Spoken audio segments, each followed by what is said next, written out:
Welcome back to Worldview. Pakistan.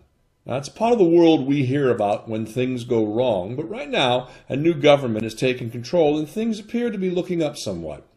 Joining us today is Raja Mohsin. He's the radio station director for Planet FM 94 in Islamabad, Pakistan.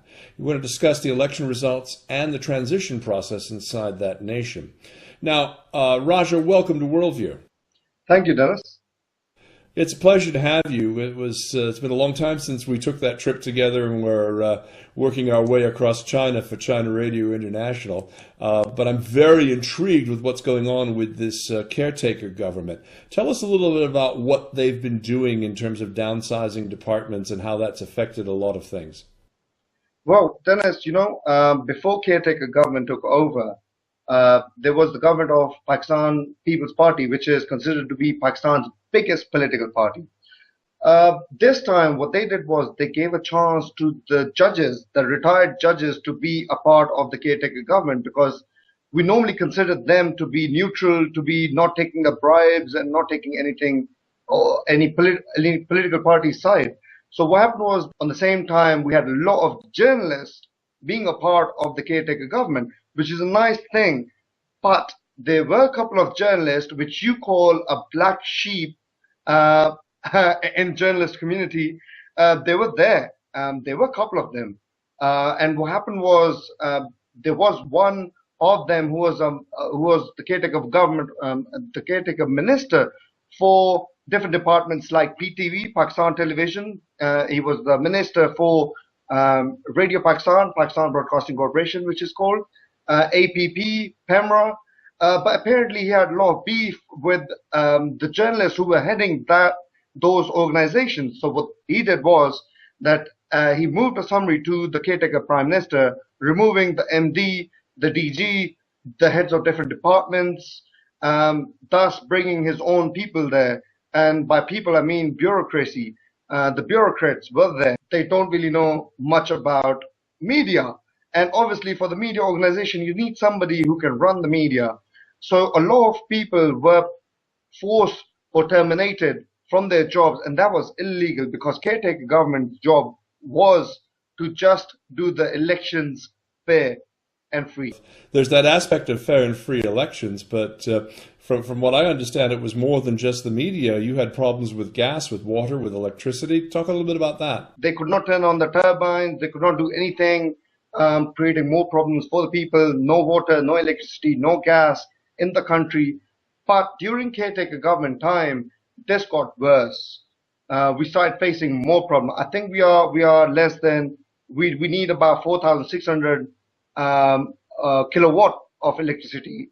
That's why I think, because I was reading somewhere the statistics, and this is what I get to find out, which means that it takes a lot of time. But new government, PMLN, has taken over. They are in the federal. They are creating, they are thinking of new ways how to produce electricity, but obviously that's going to take a couple of months, 2 to 3 months, or maybe 6 months, because that's what the governments were saying before. Let's talk a little bit about the military there in Pakistan, because, anytime you have a change in government, you cannot ignore the fact that you've had in the past, particularly under President Musharraf and others, what amounted to a military dictatorship. Talk a little bit about why this government is different from the military-controlled government that we've seen in the past. Well, when Musharraf was here, he ruled Pakistan. There were good things, there were bad things, more bad things, since we accept democracy, not the dictatorship in Pakistan. But apparently he went abroad and he wanted to come down and take a part in the current elections of 2013. Apparently came back with the help of army in Pakistan, because in PPP's time, the army and the PPP had a lot of problems, had a lot of issues. And Musharraf tried to come down, as we've seen on the newspapers and on the TV channels, that Musharraf kept on saying that I will come back to Pakistan. And this is my date, I'm going to be landing in Pakistan. But he could not land because he did not have any kind of permission from his fellows in the army. But apparently this time he thought of coming back. He had a bit of support from the army of coming back. But apparently, when he came back, he had too many cases to face. Bukti, who he murdered, he has a case on that. We had Benazir Bhutto died. There was a case on that, and Musharraf was convicted for that as well. Plus, he had the Lal Masjid issue, which was in G6, Islamabad, for which Musharraf had to face a lot of problems. Plus, on the same time, he had a lot of other problems which he had to face. But currently, the military is supporting government. They're doing what they're supposed to do, which is very good. And we're having a very positive reply on that as well. And my understanding is that President Musharraf is now in his home under house arrest awaiting these charges? Yes, he is in Islamabad. And we have a jail by the name of Adiala Jail. And now it has a mini part where the political people, they live or they stay when they are arrested. But this time, due to some reasons, they have declared his property as the mini jail because he has a lot of enemies in Pakistan and his life is not secure, which is why he's been provided a lot of security as well. But I guess this is fine because if somebody has a threat, then he should be house arrested as well, which Musharraf is right now under house arrest. Interesting. Now, I mean, you mentioned security threats that he faces as well as others, and you almost jokingly, when we were talking before we started recording this interview, that there are lots of bombs in Pakistan. Talk a little bit about what it's like to live in a country where there are so many people walking around with these types of bombs. I know many of them are mostly in the border areas, but they do often hit the major cities. How do you feel about your own security? Living in Pakistan is not as secure, I would say. Excuse me. Apparently, the ex-governor of Punjab, his son is kidnapped and nobody knows where he is. It's been 2.5 years.